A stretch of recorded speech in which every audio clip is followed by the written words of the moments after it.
नमस्कार दोस्तों, स्वागत है आप सभी का हमारे मोटिवेशनल चैनल नया सवेरा में। दोस्तों, आज हम लेकर आए हैं एक बहुत ही प्रेरक कहानी, सबसे बड़ा पुण्य क्या है।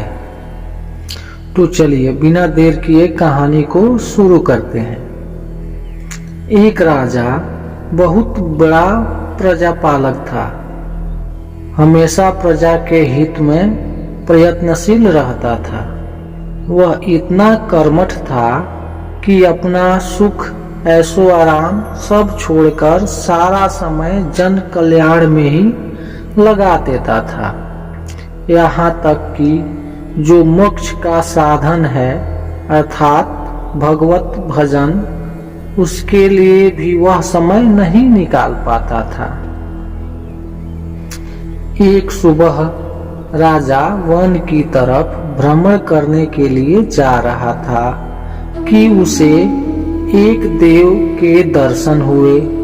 राजा ने देव को प्रणाम करते हुए उनका अभिनंदन किया और देव के हाथों में एक लंबी चौड़ी पुस्तक देखकर उनसे पूछा, महाराज, आपके हाथ में यह क्या है? देव बोले, राजन, यह हमारा बही खाता है जिसमें सभी भजन करने वालों के नाम है। राजा ने निराशा युक्त भाव से कहा, कृपया देखिए तो इस किताब में कहीं मेरा नाम भी है या नहीं।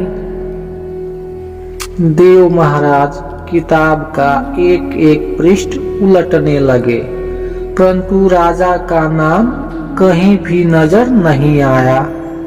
राजा ने देव को चिंतित देखकर कहा, महाराज, आप चिंतित ना हो, आपके ढूंढने में ही कोई कमी नहीं है।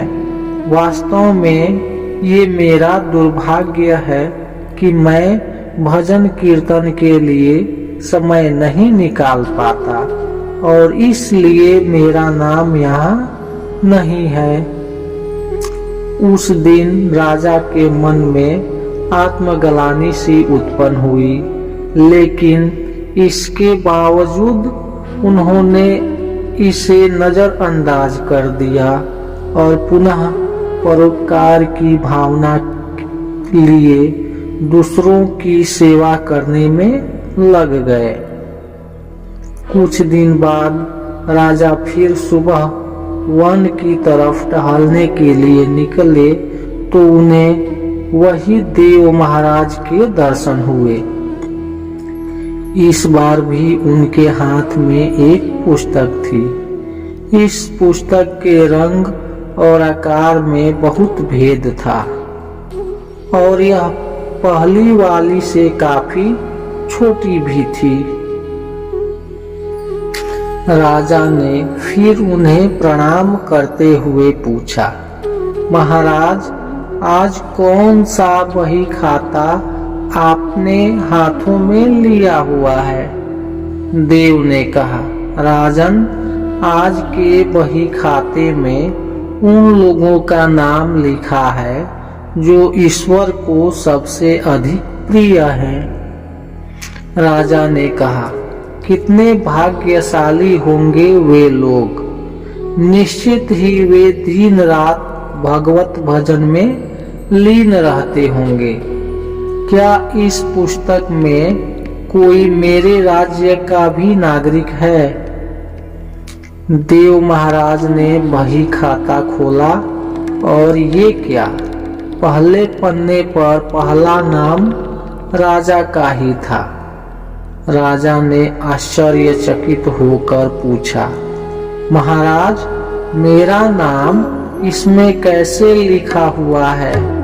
मैं तो मंदिर भी कभी कभार ही जाता हूँ। देव ने कहा, राजन, इसमें आश्चर्य की क्या बात है?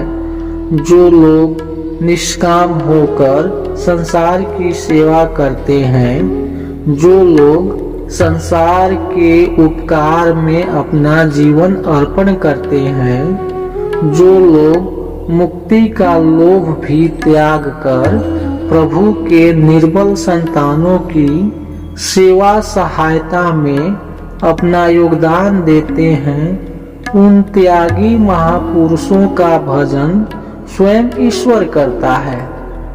ए राजन, तू मत पछता कि पूजा पाठ नहीं करता, लोगों की सेवा कर तू असल में भगवान की ही पूजा करता है। परोपकार और निस्वार्थ लोक सेवा किसी भी उपासना से बढ़कर है।